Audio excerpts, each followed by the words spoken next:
Salut YouTube, ici la Team Tier Sud, avec une vidéo un petit peu différente que celle habituellement. On a décidé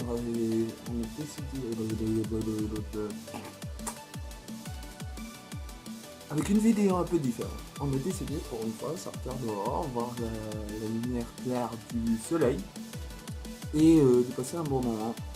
Donc cette vidéo c'est quoi? C'est pas un deck profile, c'est pas une mise au courant des tournois actuels, c'est simplement une petite vidéo que je me suis dit que j'allais faire tout seul en parlant du méta actuel et des decks qui sont en train de sortir actuellement. Car je vois beaucoup de nouveautés qui traînent, la saison elle a commencé, la saison 2016 jusqu'à 2017 en août, et les nouveaux decks méta, c'est pas de la déconnade, c'est 2 fois plus fort que les decks de l'année dernière, donc il faut bien qu'on en parle au bout d'un moment. Donc on va parler de quoi? On va parler du Blue Eyes qui est en train de faire du succès dans la toile et qui est en train de gagner beaucoup de suiveurs. J'en étais, oui, le Blue Eyes qui est en train de monter de prix. Ça coûte cher. J'ai vu des prix entre 200 et 320 € sur la toile avec un deck complet, extra avec deck. Donc à part ça, on a quoi? On a Metal Froze avec les différentes versions. Vu que c'est la pendule terrain de ce méta, il y a différentes versions qu'il y a actuellement dans le méta, autant fortes que pas aussi fortes. Pour vous donner un exemple, il y a la fameuse Metal Froze Yanzing qui fait du turbo synchro, qui fait plein de pièges qui vont lui permettre de faire du CA, de récupérer les pendules au cas où il les pète, et qui lui permettent de faire les synchros, et après faire des exercices de niveau 8, 7, voilà quoi. Après on a le Metal Froze Magispecter, très anti-méta, axé sur le Magispecter et les pièges qui les accompagnent, celui de bannir une carte sur le terrain et celui de faire notice en sacrifiant un. Faut faire attention avec ça. Après ça, nous avons DDD qui commence à débarquer sur la toile avec le nouveau support. Je parle en concret du nouveau niveau 8 qui permet de péter une scale et d'invoquer un niveau 8. Donc si les mecs ils arrivent à invoquer ça, ça fait directement un X68 gratuit presque. Et c'est fort. C'est fort les gars, un X68 Kratos comme ça, on peut attaquer dans tous les X6. Il faut pas que ça soit un DDD concret en fait. Donc tu peux faire 38, tu peux faire Kaliuga, tu peux faire Lancelot, tu peux faire n'importe quel X8 et même faire du rank comme par derrière, donc c'est fort. Bien sûr, ils ont accès à la synchro et à la fusion, donc fusion au niveau 7 et 8, et synchro des mêmes niveaux ou au-dessus, donc à faire attention. Et on va parler aussi du Phantom Knight qui vient d'avoir un support avec le Rivals of Pharaon, avec le nouveau Silence Warman. Donc ceci est une vidéo de méta, on va commencer tout de suite et on va simplement nommer les cartes les plus puissantes des decks, celles qu'il faut faire attention ou celles qu'il faut commencer à maîtriser si vous avez déjà le deck entre vos mains, d'accord?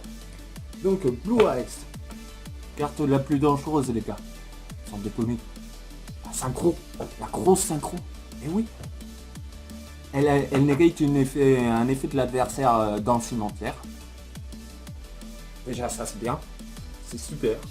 Et en plus, elle peut se compulser dans le cimetière pour spé un synchro dragon de l'extra deck. Donc ce synchro étant, ça peut être Black Rose Moonlight, ça peut être le Azorize, ça peut être n'importe quel truc que vous avez de type dragon dans l'extra deck, tu vois. Donc c'est une carte très dangereuse, à faire attention. Au niveau des cartes de base du deck, qu'est-ce qu'il faut faire attention? Il faut faire attention au Silver Cry et au retour des grands dragons, 2 cartes de magie rapide qui peuvent spé des dragons blancs du sim. Ouais, la caméra qui fait un mauvais tour. Et grâce à ces cartes là en fait, l'adversaire qui croit qu'il va se prendre des bonnes attaques mais qu'il va pas perdre, il se prend des attaques mais au milieu de la bataille il se fait encore un duel, c'est j'ai 3000 points d'attaque de plus, ça y est, OTK, poum. Et le duel est terminé aussi rapidement que ça. Il met une deck Twin Twister, à faire attention pour ceux qui jouent des MP. Et bien sûr ils ont leur fameux dragon quand il est invoqué, bannit une MP. Voilà, donc la gestion MP est plutôt facile, sauf si vous annulez les magies ou que vous annulez les spells. Si vous annulez les deux, les gars, le Blue Eyes il est là. Ah, qu'est-ce que je vais faire? Vous l'empêchez de spell, d'utiliser des magies, les gars. Le silence se fait sur le bord. Et vous pourrez faire vos mots calmement le temps de faire. Et le frapper, le tuer. Donc, après ceci, au niveau de l'extra deck, Moonlight Dragon, un synchro dragon, c'est comme Black Rose, il a le même dessin, plus ou moins. Il peut compulser un monstre, un gros monstre, pas un niveau 4 ou moins, un niveau 5 ou plus. Il le prend et il fait... et il le compulse.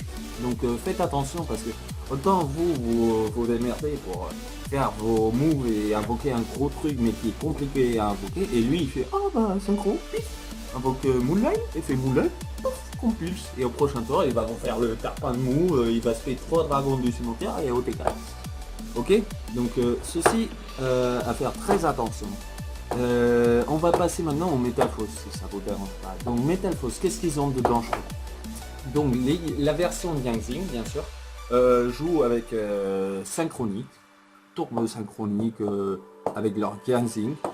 Ils ont quoi qui puisse être dangereux? Ils ont Omega Psyframe au niveau de l'extra deck parce que c'est un niveau 8 et ils peuvent le faire. Ils peuvent en faire plein s'ils veulent. Ils jouent quoi? Au niveau des Xyz, ils jouent numéro 38, ils jouent surtout ils font tous leurs combos en fait pour faire un setup de façon à vous néger des cartes tour 1. Et bien sûr aussi de façon à avoir le contre, c'est une piège en fait, sur le terrain. Parce que à la end phase, normalement ils l'auront activé. Parce qu'en fait ce que ça fait, c'est que si vous pétez un truc, peu importe quoi, peu importe comment, d'accord, ça se fait un Metalphos du deck. Peu importe le niveau, ça se fait un truc, ok. Mais pas que, ils peuvent la bannir du sim en tant que piège pendant le tour adverse ou le tour à eux pour pouvoir récupérer une scale. Ce qui leur permet de sortir le monstre dans leur deck rapide et vite, d'éviter les OTK parce qu'il se fait un monstre, voilà, ton OTK est battu.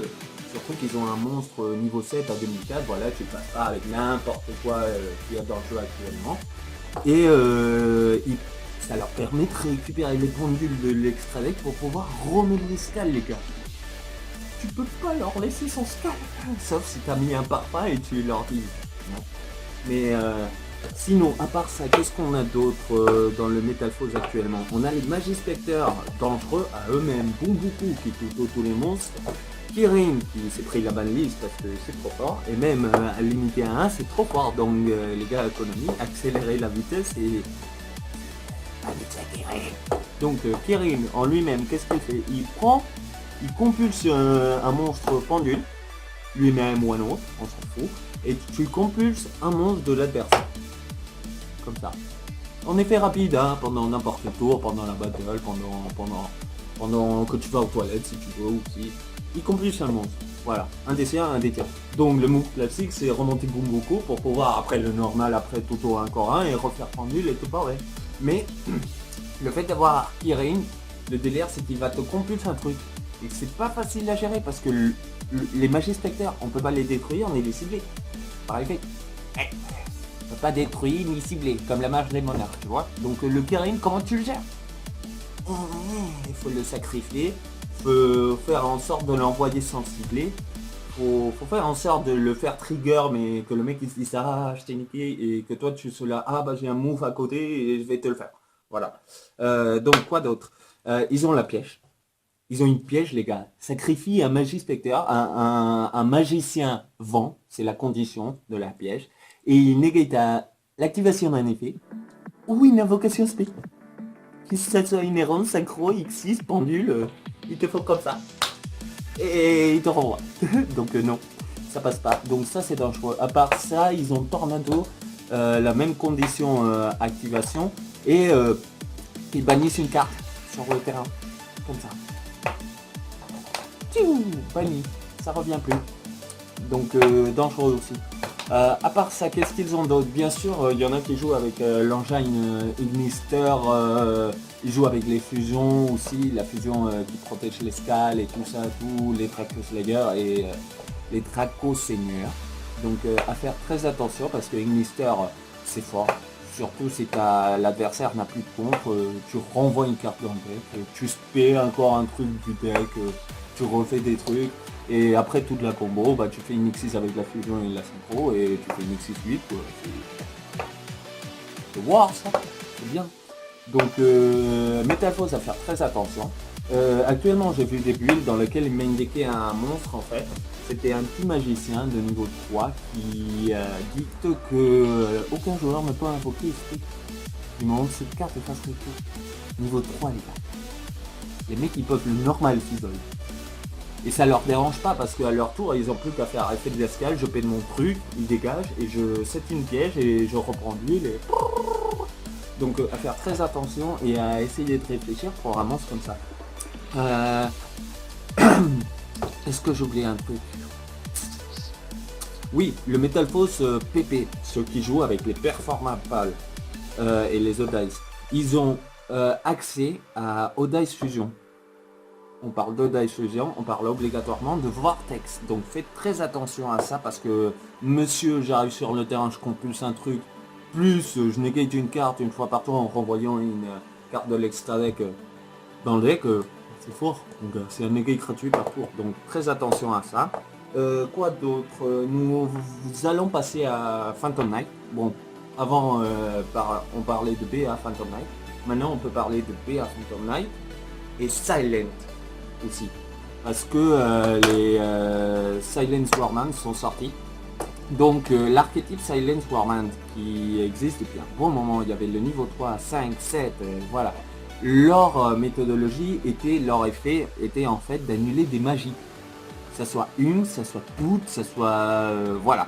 Et maintenant, en plus, ils ont du nouveau support. Donc, de quoi ça parle? C'est en fait, à part d'avoir accès à Dante, Préhistoire, Béatrice, la fusion Dante, comme on joue qu'une parce que Béatrice est à 1, Farfa et tout le bordel, habituel de BA.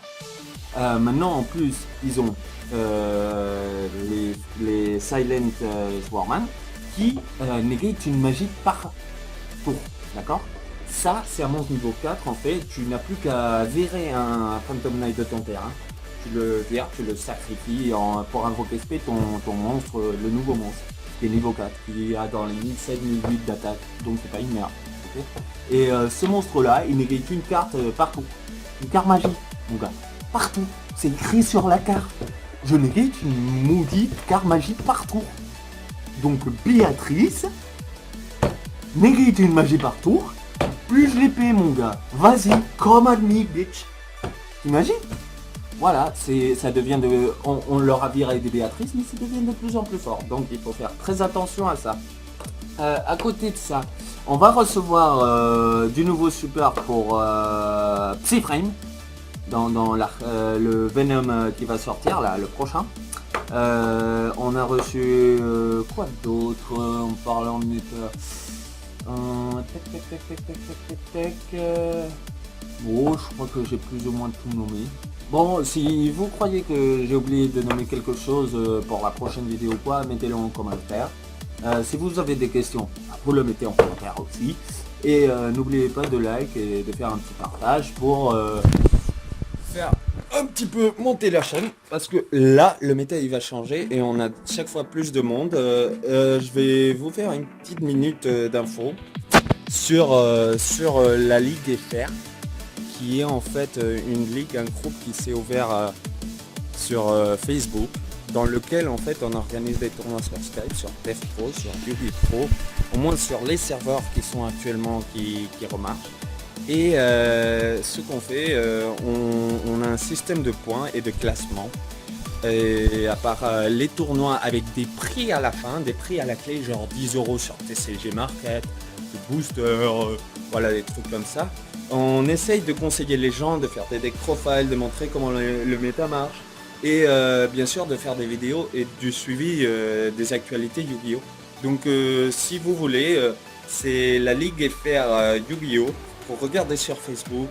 Et simplement, vous devez liker, on vous rajoutera sur le groupe et vous pourrez participer à tous les événements qu'on organise. Voilà, c'était le petit détail à la fin. C'était la team Terre Sud, ici El Pirata, de l'équipe Bravo, en train de massacrer les... Et je vous dis à la prochaine vidéo. Ciao, peace. Et amusez-vous ce week-end, faites des duels, du fun. Ciao.